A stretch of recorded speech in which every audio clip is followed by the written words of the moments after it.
For transcription purposes, we just have a little bit of a lull. Are we just looking to try to get around?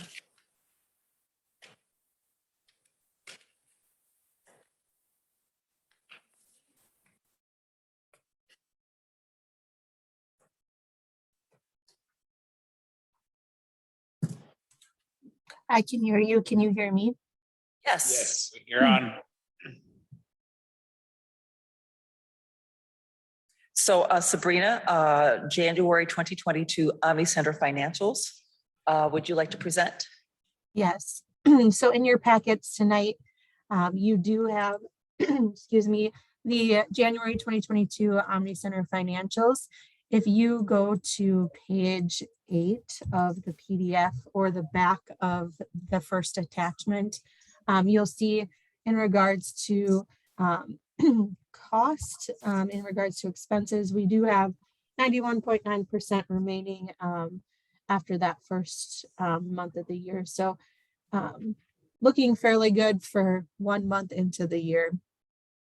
I don't know, I see our Park and Rec director is online. I don't know if you have anything to add, Dan, for the first month of the year. No, I'm just gonna update the board that we did host the ACHA regional championships this weekend, and they went extremely well. And look forward to hosting that group again in the not too distant future with some other events coming up. So it was a huge success, and look to build on it going forward. Great, thank you both. Wishes of the committee? Make a motion that we approve and place on file the January 2022 Omni Center financials. Second. Motion by Alder Smith, second by Alder Olson to accept and place on file the January 2022 Omni Center financials. Discussion. Hearing none, all those in favor of said motion say aye. Aye. Those opposed, motion carries unanimously. Moving on to 5, City of Onalaska financials, A, January 2022 General Fund financials. Sabrina. Thank you. So next in your packet on page 9 is our attachment for F5A, which is the general fund financial statements. Again, if you go further into your packet and look at the budget report, it would be several pages in page 26. Again, we for the first month of the year, still having 93.3% remaining for our total expenses for the general fund.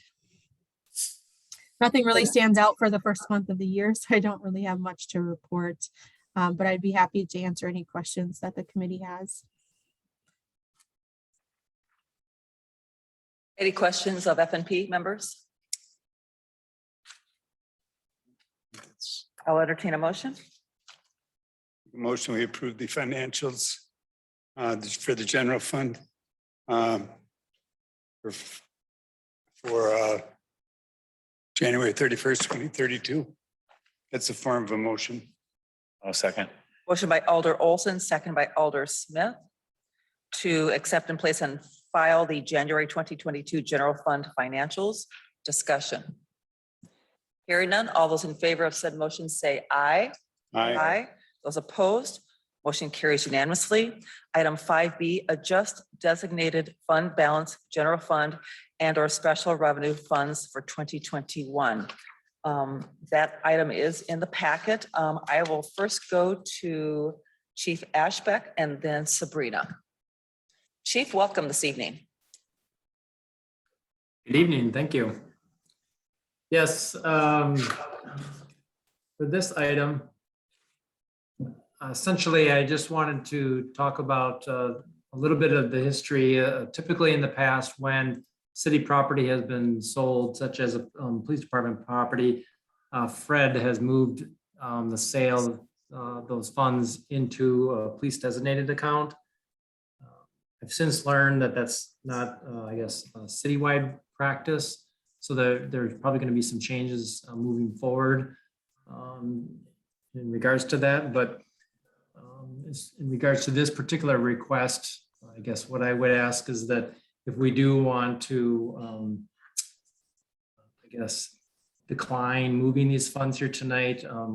I wanted the committee to know that later this year, I do plan to bring forward a request in regards to a utility vehicle purchase for the police department and fire department's use, utilizing these and other funds, the sale of squad cars this year that will be occurring. So I just wanted to kind of give you a heads up that that will be coming. So whether or not we want, or you want to allow this request to go through and approve this tonight, knowing that another request will be coming down the road after additional cars will be sold. But it's really, I guess, all that I have to speak about it. So Chief, forgive me, I may have misunderstood. I thought I first heard you say that you were pulling this item, but then you said that you wanted this to go forward. So did I misunderstand? I'm sorry. No, I'm just saying that I am fine if you want to pull this item tonight. Unless you, the committee wishes to move forward with this, knowing that this is about half of what we'll need for that future request. So we could either take care of half of it now, or I could just come back with the full request at a later date, which I am perfectly fine with if the committee prefers that. Okay, thank you, Chief, for clarifying that for me just a minute, Tom. If we could go to Sabrina next and then Tom. All right, thank you. So just kind of an explanation of how this works. Our equipment replacement fund is used by all departments within the city. All departments within the city of the general fund. So water and sewer, stormwater would not use these types of funds. But these funds are for items that come up throughout the year where we need to replace equipment. Typically, we budget for these items, but it's also a nice fund balance to have if we have any unforeseen expenses that come up throughout the year. So typically what was done, and this was done in February, we do a transfer from the general fund at the end of the year into the equipment replacement fund. This year it's $400,000 to help that fund balance and to have those dollars for future expenses. And it has been the policy in the past that in regards to police, that since they do buy squad cars every year, that if they don't use those funds, they will designate them in the equipment replacement fund. So this request is very normal to what you've seen in the past. My only thought is that we don't really designate any type of fund balances for any other departments within the general fund. So that was my only question as to why we don't do that for any other department when they do have sales. But it's the will of the committee. That was just my only question as to why we do it for one department, but not others. And maybe it's just because there's never been an ask. Without having the history, I'm not aware of why it hasn't been done in the past. Thank you, Sabrina. Tom? Yes, Sabrina, I just have, where does the 11,304 come from? What is that? Great question. I should have explained that. The police department did sell some vehicles in 2021, and that would be the last vehicle I believe they sold, that 11,304. So that is funds that were used for a police vehicle that was sold.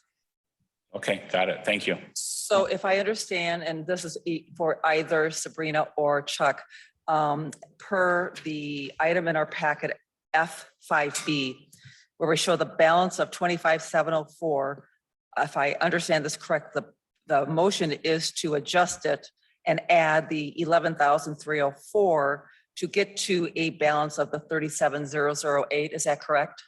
That is correct. Thank you. The other thing, Go ahead.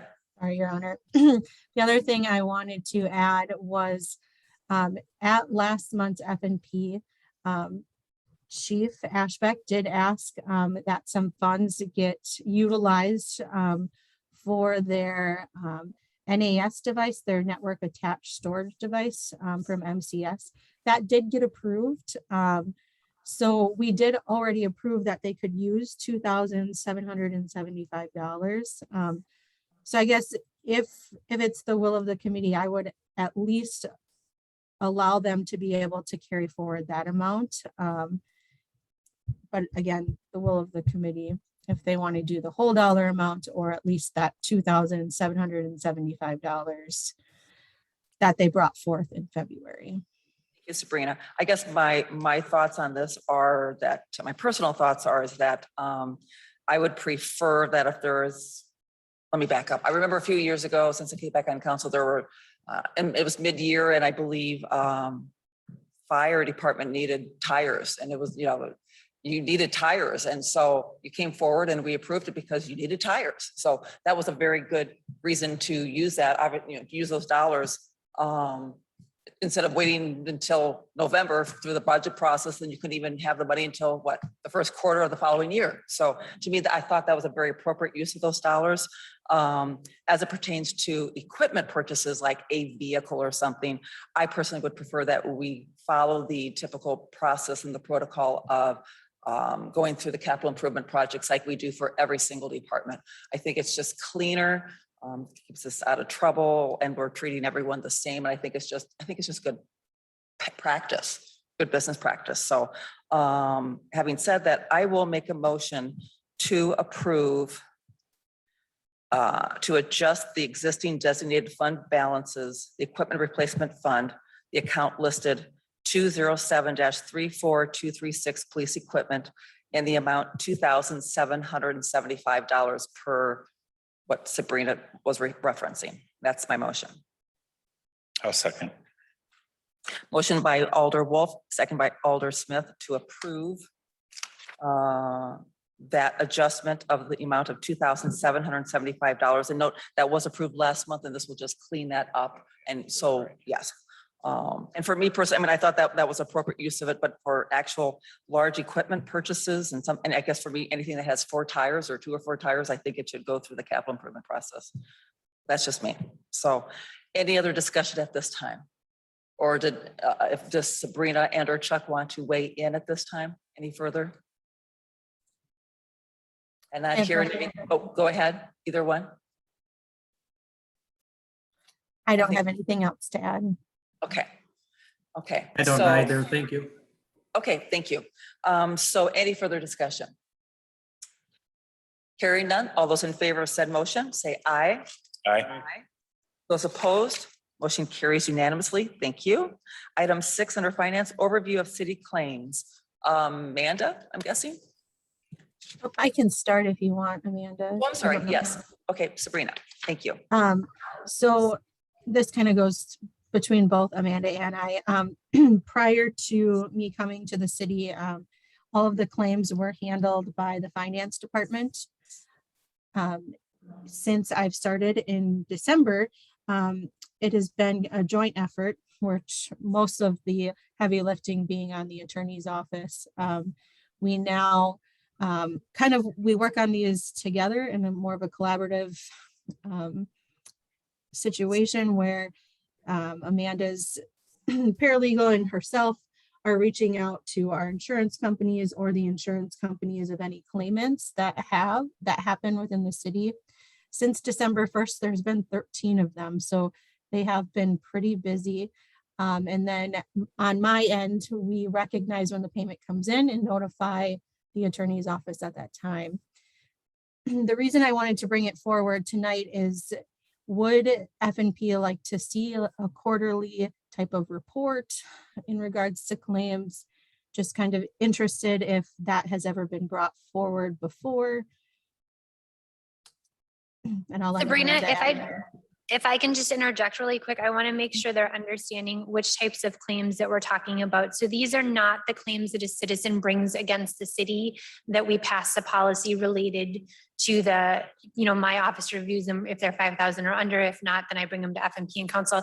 These are actually either claims the city has against people. So for instance, if somebody takes out a traffic pole or they take out a stoplight or a stop sign, and we are going after reimbursement for that, or any, vehicular damage or other claims that are caused also by the city. And so if we get in an accident, with a city vehicle, and so those are the types of claims that we're referencing in this case, which are actually far more significant in numbers than claims brought by citizens.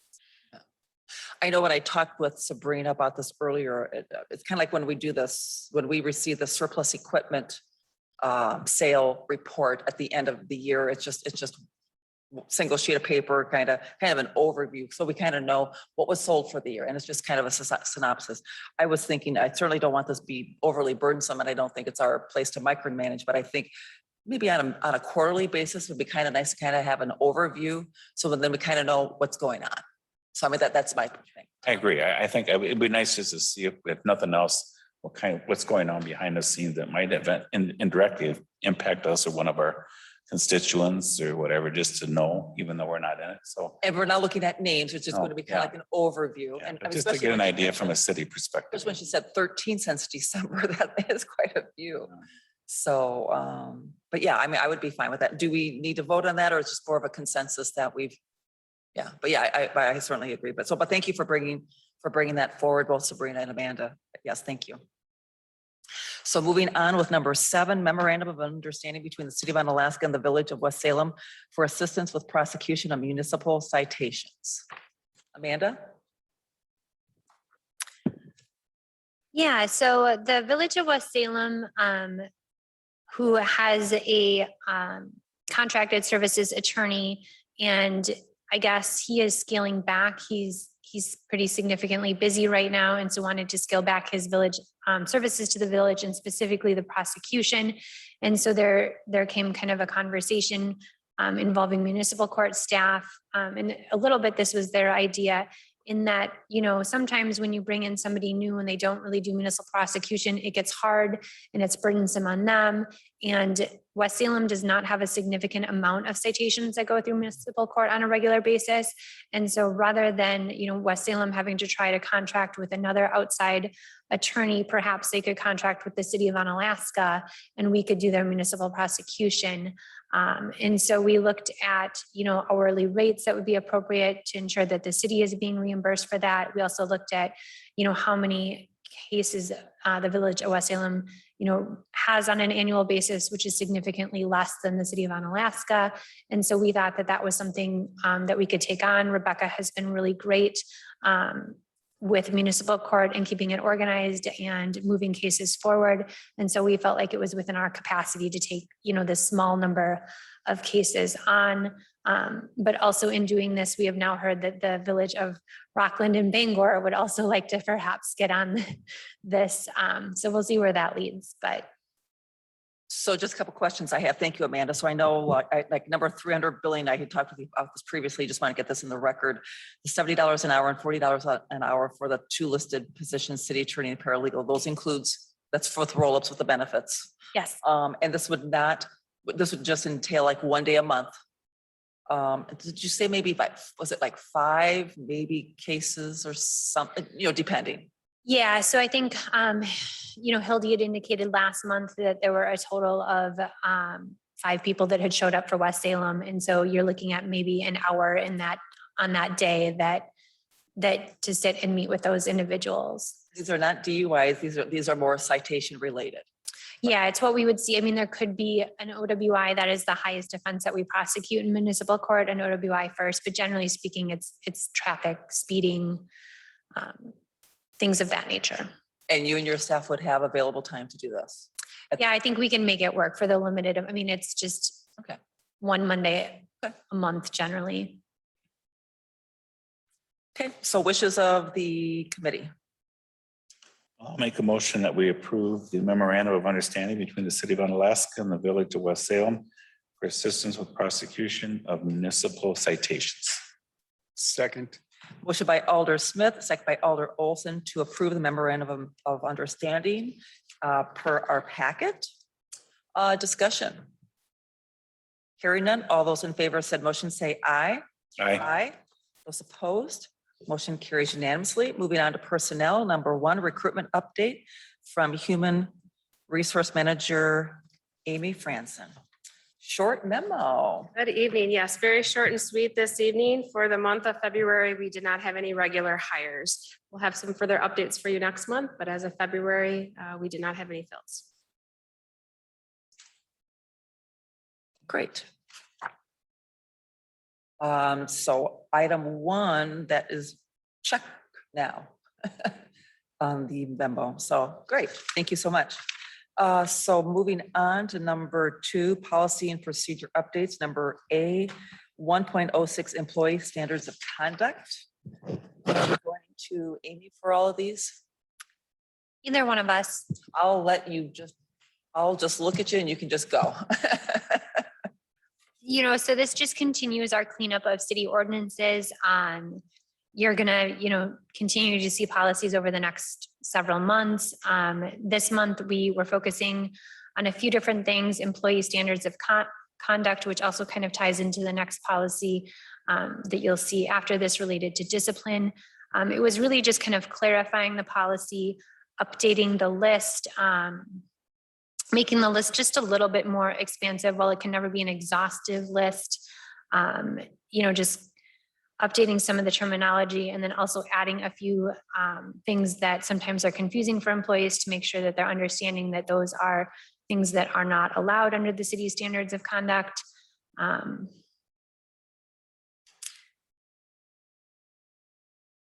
then just removing language that's covered elsewhere. For instance, open record law language is covered in other places where appropriate and didn't necessarily need to be in this policy.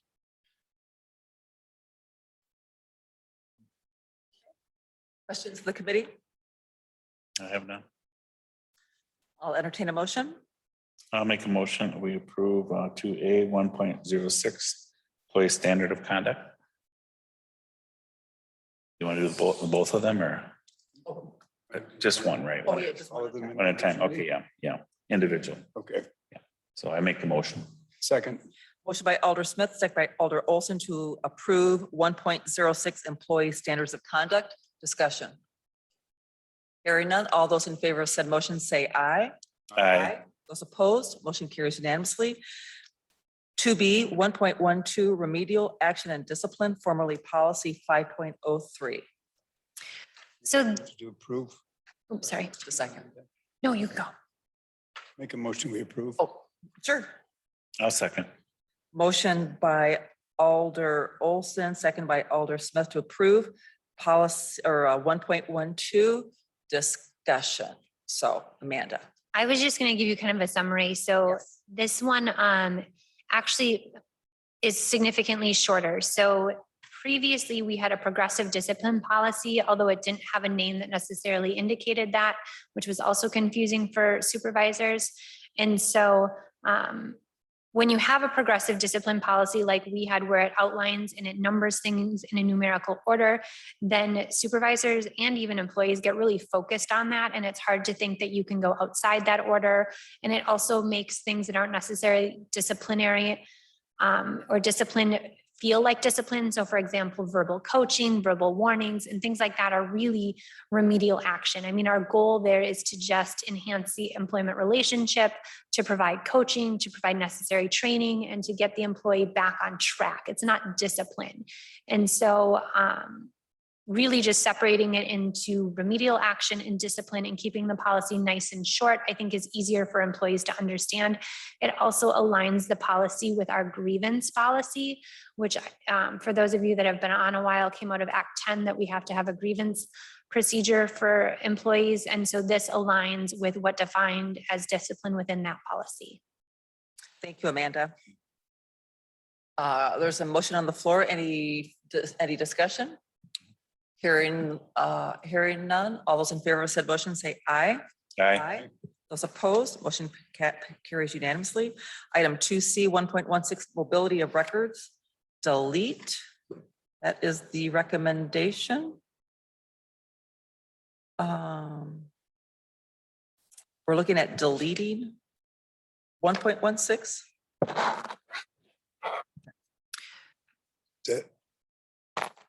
Did she make a motion? No. Need a motion, right? Yes, Go ahead. always. Make a motion, we would delete Policy and procedure 16, mobility of records. Second.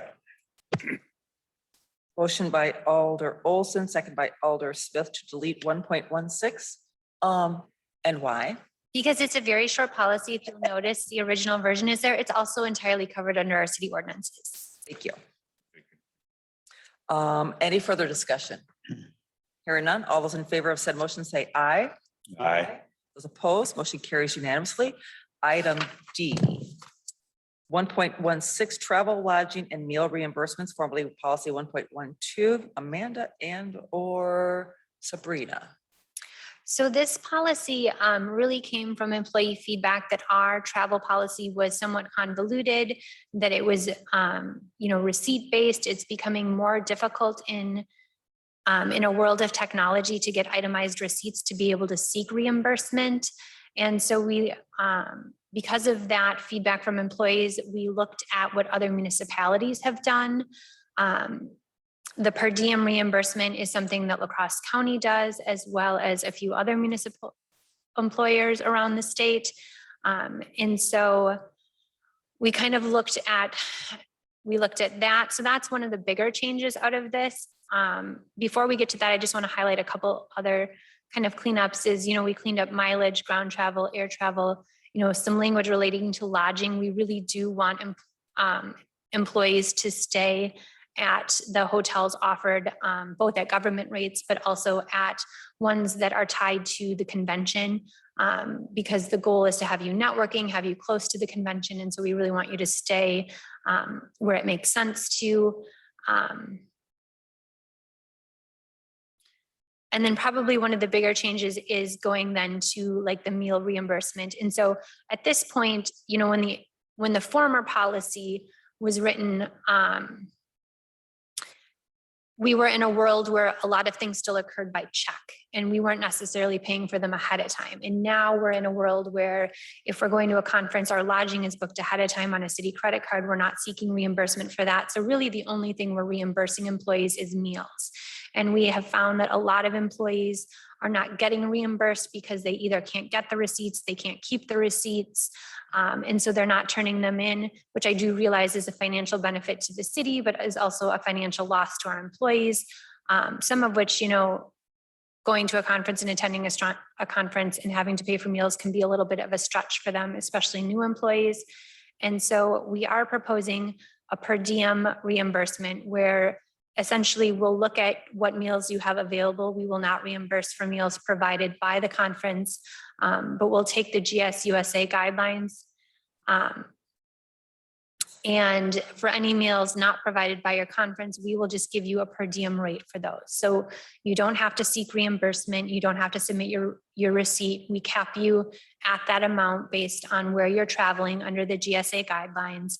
And on your next payroll, the city would reimburse you the meal rate essentially set by GSA, which makes it a lot easier for the employee. I think, for finances purposes, it's a little bit more efficient, maybe not significantly, but for the employees as they travel, it's a lot easier. And we did take this to the employee engagement, and I will say this is probably the policy I've seen them the most excited about of all of the policy amendments that we've proposed. Thank you, Amanda.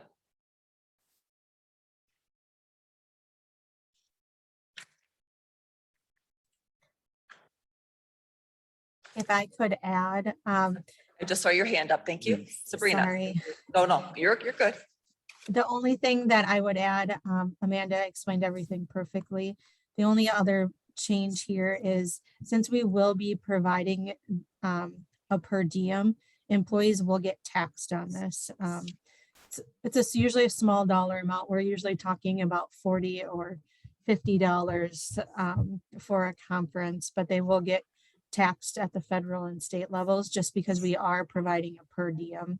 And unfortunately, we can't really get away with that. That's an IRS, get away from not taxing that. That's an IRS rule. Thank you, Sabrina, for that input. I'll make a motion that we approve, personnel D 1.16 travel, lodging and meal reimbursement, formerly policy 1.12. Second.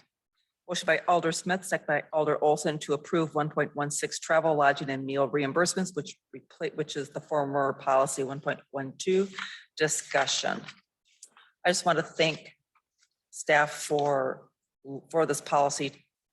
I think explaining it in great detail so people really understand what they are able to do and what is covered and what is not. Unfortunately, we can't do anything about the mean tax, but yeah, this is something I do support. So any further discussion? I would just say it's a great idea. I mean, I've been doing this for a number of years before I retired, and it just streamlines the whole process, and it's a good employee morale type of thing too. So I support it. So hearing no further discussion, all those in favor of approving 1.16 as presented this evening, say aye. Aye. Those opposed, motion carries unanimously. Item 2E, 3.02 overtime and compensatory time. Let's see, who would take that? So I can start and then Amy can jump in. So this is the policy that Frank Fisher was referencing. And so this policy primarily just scaled back a lot of the FLSA language. We had previously included bits and pieces of the Fair Labor Standards Act in the policy. And I think that often is confusing to employees who don't generally read federal acts on a regular basis and often have, arbitrary and hard to read language. And so we removed some of those references and we tried to just simplify the policy and make it more user friendly, which has kind of been our general goal. I'm just kind of scrolling through. The one change that we did make, and which is up for the will of the committee tonight, is the amount of compensatory time that an employee can accrue. And so under our current policy, an employee is able to accrue a rolling 40 hours, which means that if an employee earns 40 hours, they cannot earn any more compensatory time. They would switch to overtime until they use part of that 40 hours, at which point, once they use some of the 40 hours, they're able to then accrue additional time up to 40 hours. Does that make sense? And so under this policy, what we had proposed, and we did consider the number of hours that people accrued in comp time last year under the rolling 40 hours. And I think 135 hours was the highest that we saw in the Public Works Department last year that any individual had accrued, but the majority of people were under 100 hours. And so we felt that 100 hours was a relatively fair cap. And it also gives the employee the ability to earn up to the 100 hours without using any, which is the largest deviation from the current policy. So rather than only being able to accumulate 40 and then being forced to use them, you could in theory accumulate the entire 100. The on-call staff at Public Works is asking for that cap that we have proposed in this policy of 100 to be increased up to 148 for the 13 Public Works individuals that are on an on-call rotation. And so your options are sort of that you can approve the policy as proposed, you can approve the amendment suggested by the Public Works, or you could go back to the original policy of the rolling 40 hours. So you've got kind of three choices. I mean, if you want to go crazy, you could probably make something else up too, but those are kind of the three options. Say those three options again, really quickly again. It's Yes. either So the policy is presented, which is a 100-hour cap. The proposal of increasing it to 148 hours for those individuals that are on call in the Public Works Department is option 2.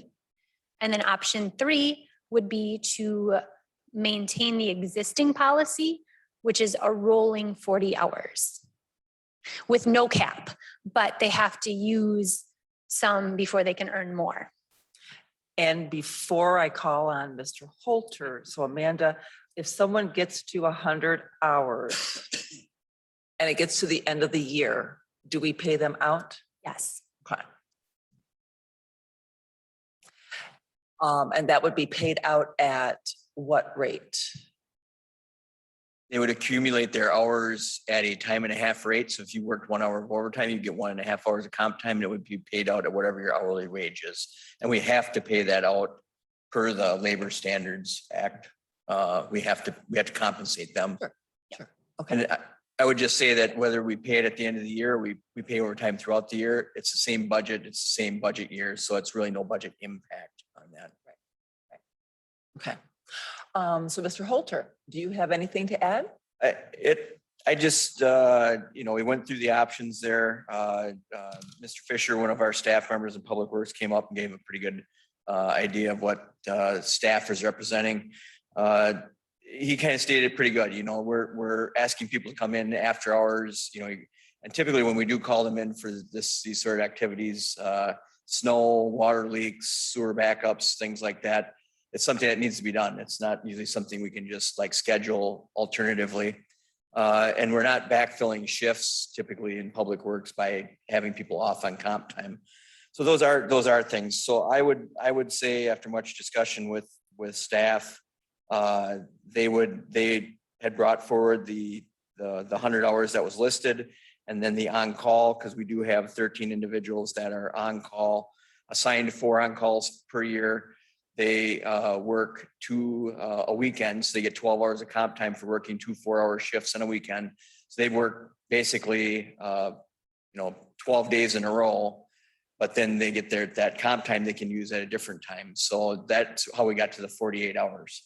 I did not discuss with staff keeping it the 40 hours that we have now enrolling, but I think if there's no change to the policy at the 40 hours rolling, I think that would be something that we could move forward with and still have.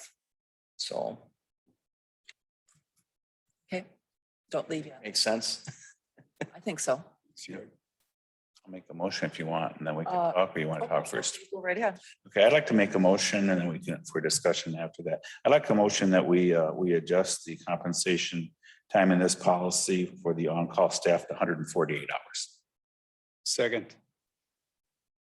So motion by Alder Smith, second by Alder Olson to adjust, and where would that be in Page this? 44, compensatory time.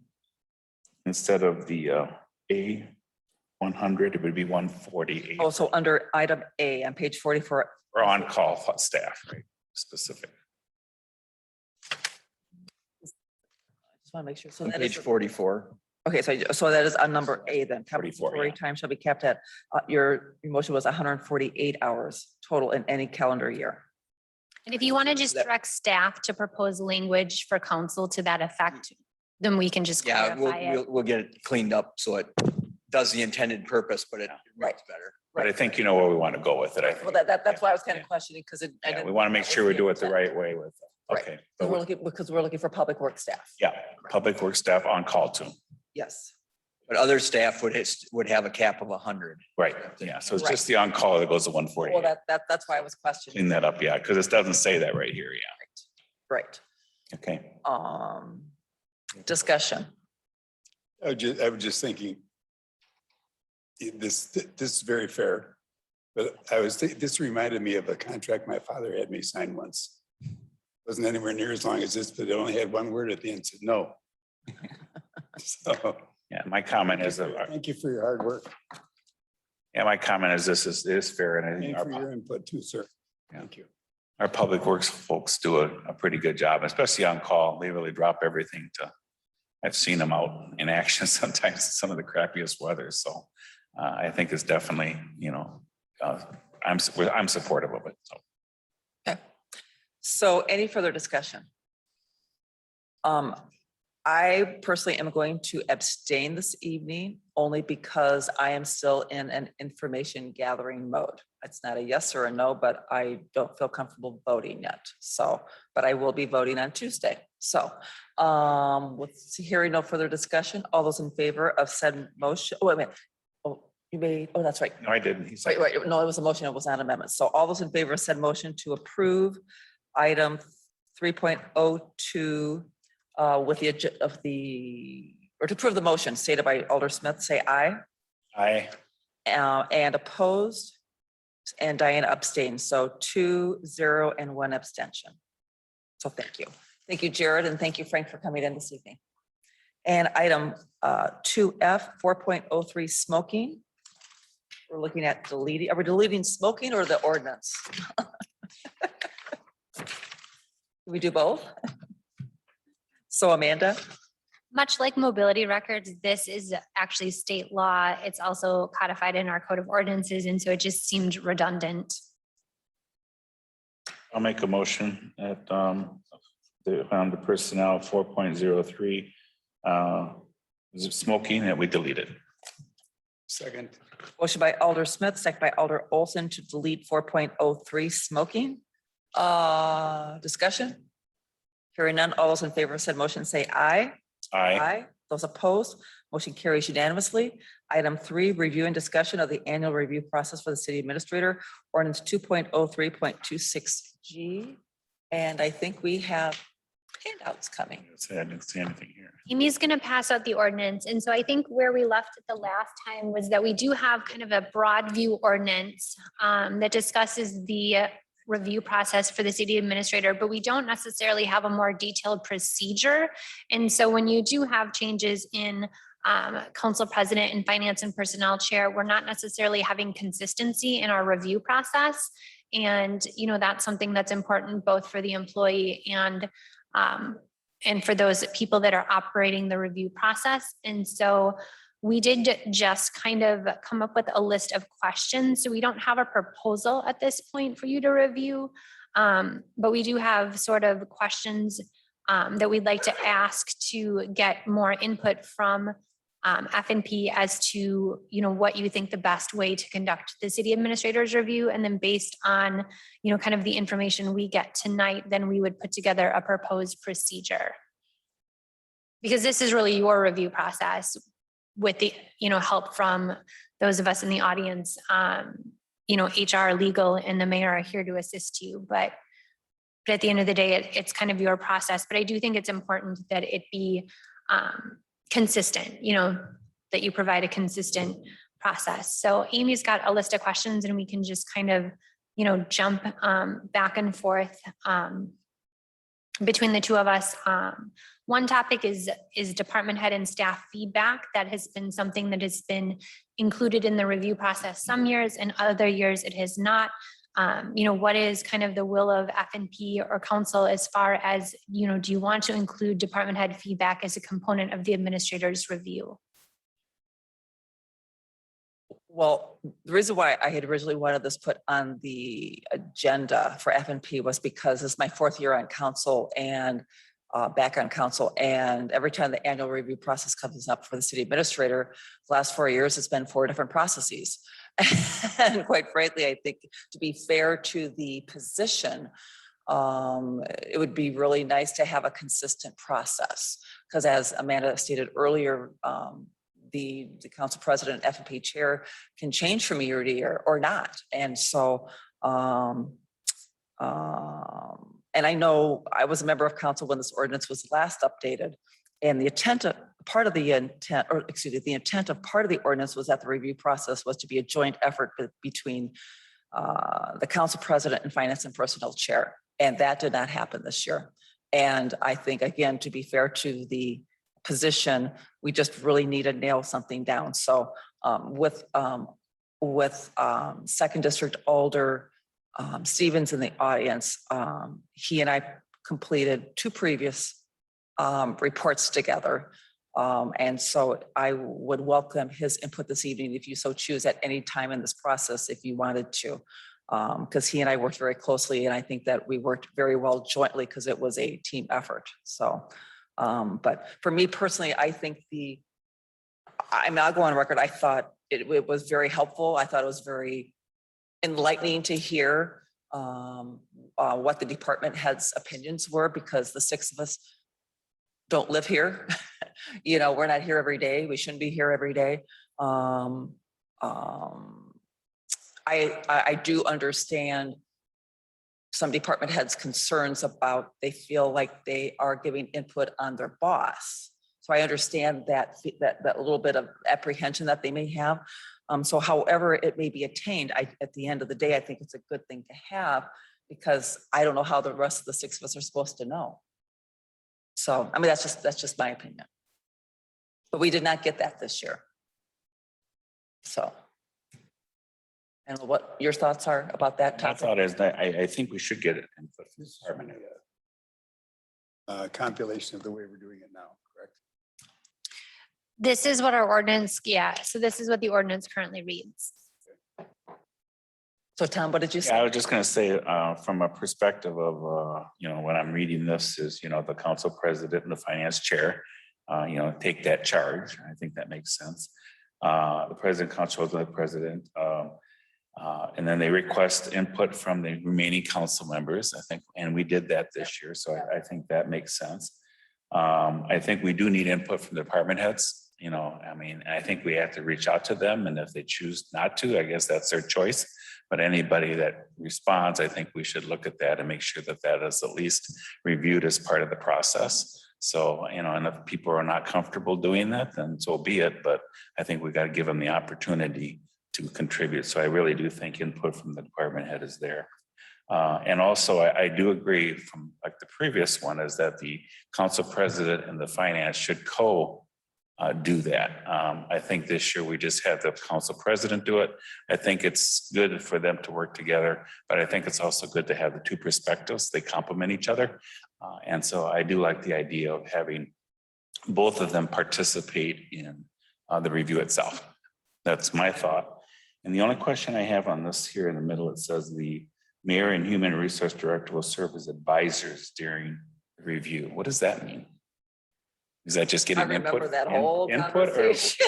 I read that and I said, is an advisor, does that mean your input or what does that mean? Or just oversee it and give them That was a if that's in there, I guess I would like to know what that mean, meant. I think I view it as we have human resources, who would normally provide training, education on how to conduct a review, how to do, SMART goals, how to do goals that are measurable, More like a consulting basis. yes. Got it. If you recall with the last review process, I did bring some checklists and things like that. So again, any additional information that you're looking for, I'm happy to Okay, provide. so it's kind of like a resource and really a resource. Okay. Mayor? I don't know. Yeah, and I would say that I think that, over the last couple of years of being mayor, I find that I have a really unique viewpoint. I work together with Eric on quite a few different things that we've done. I'm also here at City Hall a lot more than the counselors. And I'm available for staff who may want to talk to me about things that might be going on and things like that. So I think that I just bring a little bit different perspective than anybody to the review process. I agree. Okay. Well, and having said that, and then Dan. Alder Stevens, do you want to go ahead and maybe grab a mic or? Yeah. And having said that, it's always talked about, council, but I think it's a fair question. Why isn't the mayor given asked also? But I remember that it was different times some few years ago, and it was just very interesting discussions we had. But I kind of wondered, when it came time, why, because you do have a whole different perspective, which I think would be very enlightening to the process. Your position does have that. So thank you. Alder Stevens. Thank you, Madam Chair. There was some discussion earlier regarding the department head interviews, and there, having been through that process, there was some feedback that we had asked the department heads on kind of what we could do better. And some things that had popped up were that it was, there was some apprehension, and I think they were afraid they were going to be maybe gotcha questions or something, when really we were just looking for strengths and weaknesses on communication and whatnot. And one of the things that came out from that is if there would be, if the questions could be handed to the department heads beforehand, that would, and then they knew what to expect, that would maybe make things go a little bit smoother. That's what we did the oral, like the Zoom interviews. regarding the department head interviews, yes. Right, yeah, that was the first time that we did like in person or like when Zoom came in, we were doing Zoom interviews versus the year before when he and I did them. They were the typical paper interviews. So I think there was some other concerns that in any given year, the council president, the F&P or members of council, that makeup could be very different and could change the nature of the interviews. So if there's a way to codify it to make it just more general in those questions that they're asking, that if somebody wanted to open up, they could, but they're not going to be pressed into telling on their boss or something like that, or put the staff in an awkward position with their supervisors. So that said, I found it to be enlightening and made us look at some angles that maybe we were not tuned into, that helped us set goals differently for the city administrator, which was ultimately the goal to make that a little bit more effective. So that was my 2 cents, and thank you for your time. Thank you. Thank you, Dan. Mayor, I would just like to add on top of what you said, I really do think if we solicit the feedback from the department heads, we should include the mayor. Yep. I really do think that is a very key perspective, and then we have it all. And then it's a matter of us sorting through the whole thing. So I would suggest that we add that moving forward. I think that I could not agree more. I think that would be imperative. Yeah. Mr. Olson, or Alder Olson. Yeah, can you define for Kim, it doesn't matter who answers me, what that means when you say that the mayor will be an advisor along with the human resources person? Specifically, what does that mean? What is the advisory role to you I mean? think that's what we're discussing right now. Well, my thought, and correct me if I'm wrong, I think, I'm thinking Tom and I are thinking that the mayor, that mayoral position would get the same questionnaire or be interviewed the same way as the department heads. Is that what your thinking was? And that's what we end up coming out of it. I had asked a question before about the advisor, and it's kind of like a resource, like Amy would be a resource to help us with maybe some tools that we might want to use, or some formats, or some questionnaires, even for the staff. And that's how That would- I've always, That would be an advisor, or, maybe advisor isn't the best word, but maybe like a resource to help provide that. That was my thought. And then the other part I added is the mayor part. On what? On the whole process. during the review process. Okay. I'm not assuming anything. I'm just asking a question. What role does that mean? It's okay. So Jim, exactly what you're saying. I think we've all identified varying holes that are in this. So when you ask a question, and we're all asking questions, well, what does that mean? That's why we're talking about this, because everyone, I think, has a different interpretation, and it'd be really good to have it more defined so we all understand what our roles are in fairness to the position and to the city and to the taxpayers. Because right now, there's questions, and I think this ordinance was developed, and maybe it's gone through 2 rehashes, and I think we can do a lot better. And that's why we're talking about it tonight. Amanda? See, the problem, because we're human, I'm a failure at this, is that what does assuming mean? It can mean something totally different to you than does to me. So just make me feel comfortable that if we change the way we do this, everybody's going to have a solid role in this. And I'm not accusing anybody of anything, as I hope anybody isn't accusing me of anything. Right. And when I feel comfortable about that, that's fine. It's not the procedure that bothers me. It's how is this going to work? What is your input going to be? Right. I mean, would you be adding your information based on what you do in your position regarding the city administrator's job? Is that what that means? You're asking me this question personally? Yeah, I would say from your I position. think it's for the council to Not decide. from you as a person. but from your position. From my position, I think that's what the council needs to decide. I mean, I do have a unique viewpoint. I do work very closely with Eric on multiple different things. I think I have valuable input. How you want to use that is up to you as a council. Okay. So whatever. And I Thank have to you. wonder, and I'm just thinking out loud here, the more I think about this, I'm wondering if the word the mayor should just be struck from it. And it's the human resource director will serve as a resource during the interview. And the mayor should be treated as a council person as far as the gathering the information, or department head, or how, whichever category we want to do that, whether because right now, we 6 council members, we go ahead and we fill out those forms. When it comes to department heads, they either have done the in-person interview, or they have a whole different set of forms, different criteria. So my personal belief is the mayor should be doing one or the other, whichever one we decide. But I don't know whether the mayor should be serving as an advisor, that unless I'm missing something. I think that's complicating the situation. Am I wrong here? Or? I don't want to create any bad feelings for anybody. Oh, no. But see, in fairness to the mayor, she's like we are. We're elected. Yes, and that's So why I'm when she makes the advocating. point that you're adding her expertise to this. That's a pretty strong involvement because she's an elected official. Absolutely. So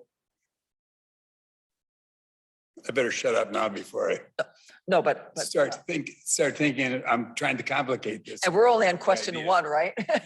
Well, it's not the idea to. But that's why we're talking complicate about this. or Yeah. make anybody feel that they don't matter or they're less important. That's not the issue, you know? No. I'll go along with the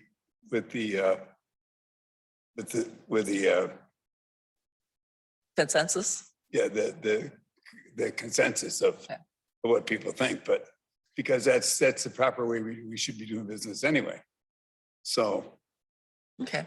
sorry, Amanda? everybody. Oh, no, you're okay. Amanda? I'll go home and feel bad for a couple hours. I'm going to just summarize, I think, what I've heard so far, which is that you would like department head feedback that will be given in a form to be determined. I would throw out there that technology is greatly advanced at the city since the last time you did that. And so we do have a SurveyMonkey account. If you wanted to simply send anonymous surveys, that would be an option. But that there is a desire for department head feedback, that the language in the ordinance is actually a bit confusing as to what an advisor is. I think Amy's role is relatively clear. You know, it's to provide those human resources to help with goal making, to help with, you know, scoring questions, you know, questions related to the review form and those types of things. But that the mayor's, you know, role as an advisor is a bit unclear. And perhaps what I'm hearing is that we'd like to treat the mayor as a council member for purposes of the review and allow her the same input that the council members have. Well, and since she's here, if we may ask the mayor, do you think it'd be more appropriate, in your opinion, do you think it'd be more appropriate that you would fill out the forms that you have seen as an alder and fill out those forms, or be more of a department head position? Okay, a couple things. Uh-huh. I was thinking, when you're talking about the human resource director serving as a resource person, I feel the attorney should be included also. Oh, Because yeah. I know that, like, as looking at different things like the job description and whatnot, I think that that's valuable Let's assume that. information, because we want to think, you know, like, of avoiding possible pitfalls in the future that we could have. That's why we have an attorney anyways. As far as my role, I think that, you know, whether it's me or someone else, I appreciate being a part of the full process. I think it's important for me to understand what your concerns are, perhaps confidentially to, you know, to the outside of what I wouldn't know if I was just participating in a department head role, if that makes sense. So I would say, I think it would be more appropriate, you know, put the elected officials in a group. Do you think that your name should be struck like maybe in that sentence, it should be more the attorney or legal and human resources will serve as advisors during the review. Yes. Yeah, I think that's very enlightening to include. I don't know why. 'Cause I mean, I think as long as it's one of the things, like, I'm just thinking specifically, I would, if the mayor, whoever the mayor is lumped in with the council, I mean, if there were observations and whatnot, that I had, I mean, I would still be sharing those with the group anyways, and the group would be deciding what to do or not do with that information, regardless of who the mayor is, right? It's still the council, even though the mayor is participating, it's still the council that's going to decide, make the final decisions on things. So I guess that's probably where the advisory part came by. Yeah. Because the mayor is not, I mean, the city administrator answers to the council. The mayor is to the side of that. And so I think that's where that wording came from, like trying to include the person who is the mayor, and yet the council is the body who supervises. Something tells me if I were to go back in those minutes, I remember there was a lot of discussion that they felt that, well, why isn't the mayor part of that review process? And I think it's kind of coming back to me. There was a reason why that was put in there. But I agree. I think, however, maybe it's formulated as far as a review process that maybe it could just simply say all electeds and then it's, parentheses, i.e., council members and the mayor. So they understand all electeds. And I'd just like to add to that, but I agree that I think the mayor should be part of the council review. Yes. Because number one, after we're all done with that feedback, the council president reviews all of that with the council. Yes. And I think the mayor should be part of that, even though she may not, formally, but I think her feedback with the council together collectively ends up giving us the result of the performance review. So I think that's why I think if she was in the department head level, we don't go back and review that with department heads, but we will at the council. So I think that's another reason why I think she belongs on that and that part of it. So that's my thought. I agree. We're doing pretty good so far. Taking a So little time, but we're doing well. speaking of time, our next topic is the timeline. And so this might be one of the simpler questions to answer, but I think is good to put on paper for, people moving forward so that we have consistency that we're doing the review at the same time every year. So under policy 2.03, the final evaluation is due to HR by December 1st.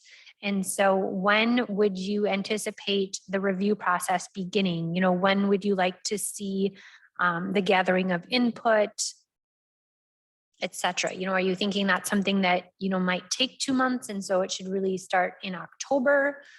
Or do you think that it needs to start later or sooner than that? And so thinking this through, you're going to have to likely do the discussion at the November council meeting in order to have the review provided and turned in by December 1st. Seemed to me that Dan and I started it was like the first week in October, because I remember HR the first time went ahead and sent me the email and I'm the memory. Anyway, I was sent the email and contacted him and we started the process right away. And the second year, I think we started, because of the interviews that they took time and whatever. And so, it's usually about this year. I was not allowed to participate. So I don't know, but timeline, I remember for 2 years, it was like about the first week in October to meet that December 1st deadline.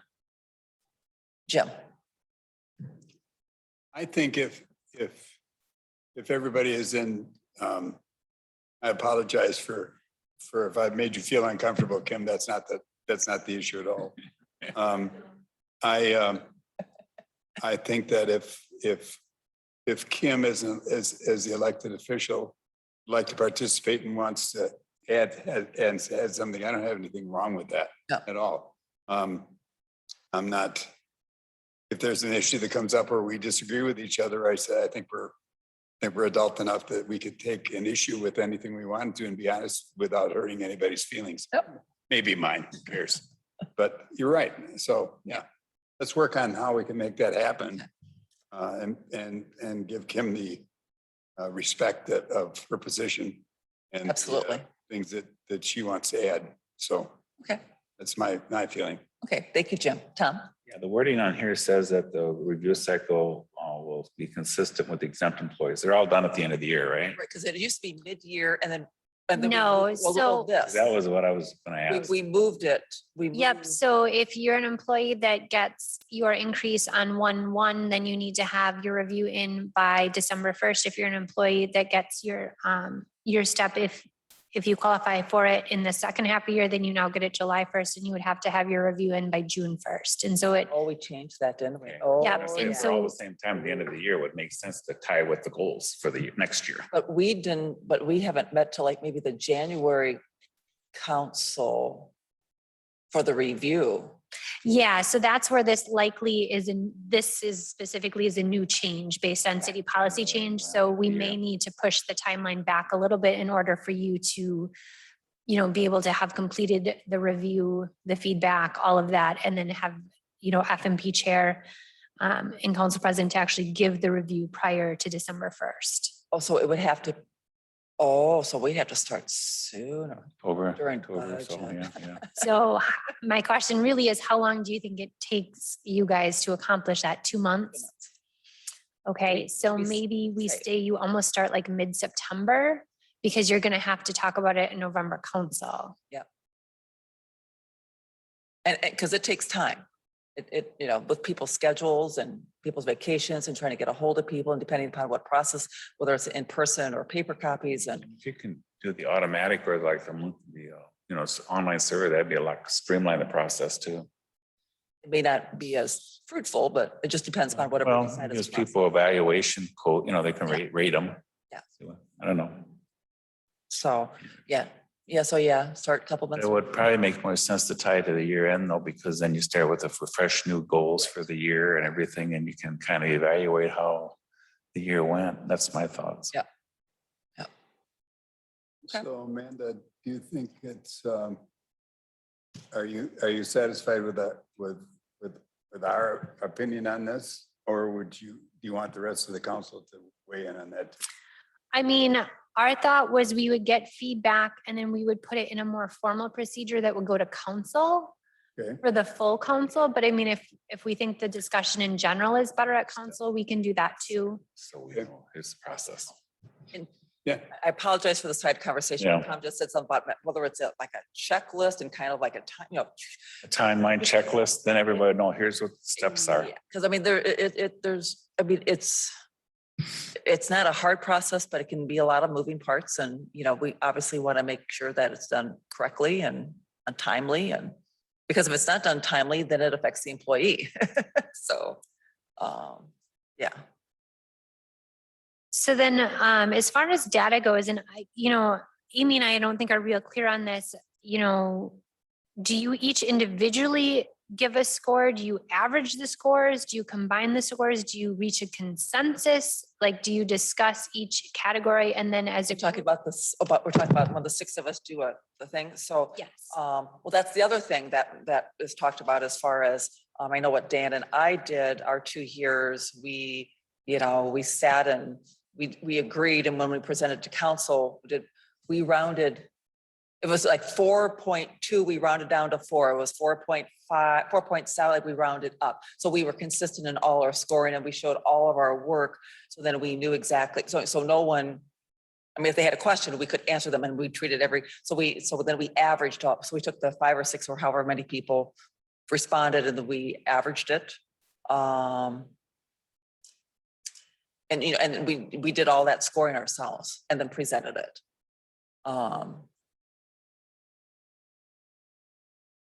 And if I remember, Carrie did that too, because remember when we did, she had, like 4 points on, Right. she would round it up and we Right. asked her about that and when she rounded up and when she didn't. So Right. even in this last one, I think she took the average. And I will say that I remember, well, okay, I can talk generalities. It was in closed session. I think there may be. I'm tippy toy.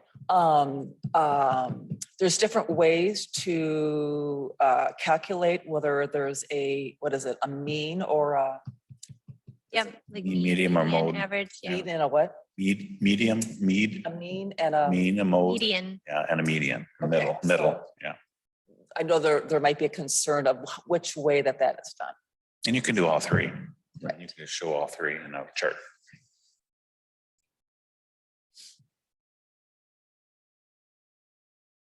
Right.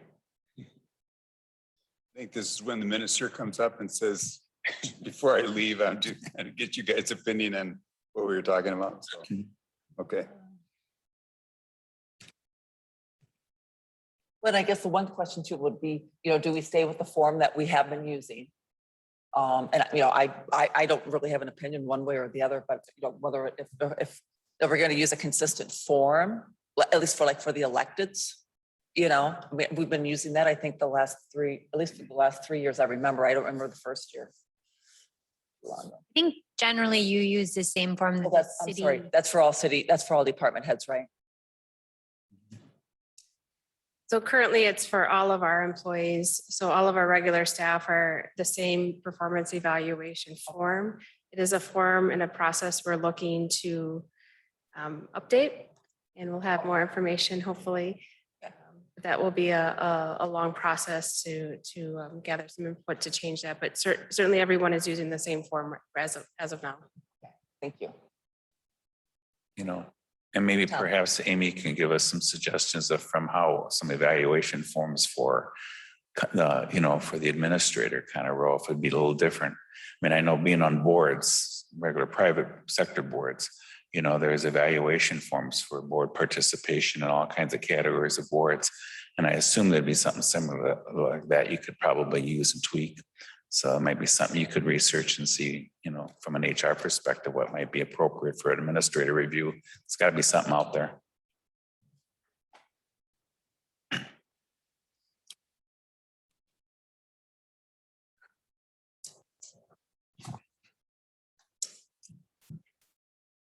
So Amanda and Mayor Kim, would you guys like an opinion from this tonight?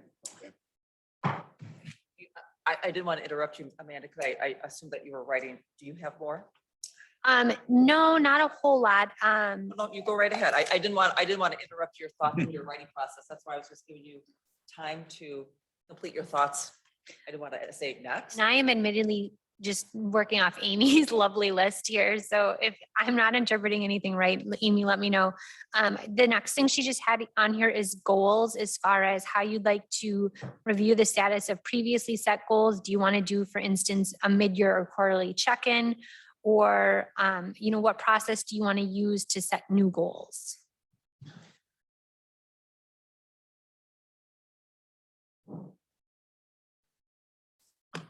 Seemed to me that it's something that's come before us that we're reviewing right now, and I can't remember where it's at. We just talked about it recently. It has to do with,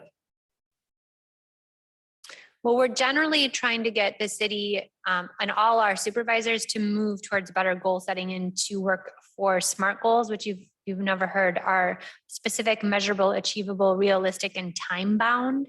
And so that's something that we are updating hopefully soon, our current forms for review processes for all city employees with a focus on creating SMART goals. So that's something perhaps we could just incorporate, if you're using city specific forms anyway. I'm just thinking that there's something that just came before us in the last month or two but I don't know if we've approved it yet. It had to do with city administrator and a mid-year, whether we're going to have a mid-year. And I questioned whether it was going to be mid-year or end of year, but I can't remember. Don't remember what it was though. I don't think it's something I don't know. I'm gonna have to think about that. But I know we do have like a May or June where we kind of review the goals. That might not, I don't think I talked about this at a meeting. I might have talked about it with someone personally about We have a, if we had to put it in an ordinance or not. on Eric. So it'll be on council, and then we're looking at having a special meeting if needed, either sometime in the next week after council. So we'll be calling probably tomorrow to get that. What would you, how would you like us to frame this evening tonight with all the things we discussed? Just what's on this piece of paper? So Amy and I are both taking notes, and what we're gonna do is kind of summarize it in what we think is a usable tool for you guys. Okay. Probably not at council in a week, but likely next month, and we'll bring that back for this body and then council to review. It's good. So, Diane, do you have any questions as chair? Is everybody okay with the wording here? And Well, I'm just waiting if you have other points. I mean, I think that covers the majority of it. You know, if there's anything specific you want to include with how the evaluation is given to the employee as far as, you know, if that's going to be at a later date, I think, you know, this year it was given after the council meeting, which seemed to be effective. If that's the goal moving forward, or if you want to have all of council there, or. So a couple things that have come to mind. My personal opinion is I think it would be good. I personally prefer to have the employee in the room so the entire council can address the employee, because I think if there's a lot of good intake and conversation and discussion that can occur. I know the ordinance as it stands says that, let's see. Trying to read where I thought it said here on here somewhere, but I don't see it. I know that Council President and I sat down and we presented the report to him this year together. And then she signed off, he signed off. But I'm just talking about when we get to the review process and all the numbers have been crunched in, and we sit here and then we openly talk about the goals and have discussions. And that's what I would much prefer. You know, the council president can still sit down, and or the F&P chair can also sit down with the employee afterwards, and you know, at a later date where they actually have to sign off on their review. But I personally would prefer that the employee is here so we can have that discussion about what were the results and goal setting and have an open, honest discussion. I don't know what Tom and or Jim think about that. Whether you'd rather have the person in the room and give them the review or not. Well, for sure, the council president and the finance person, we said would be the two that would give them jointly. I think that's important. Whether you'd want the whole council, I'm not sure. I might have to think about that, but I could see the benefits of both.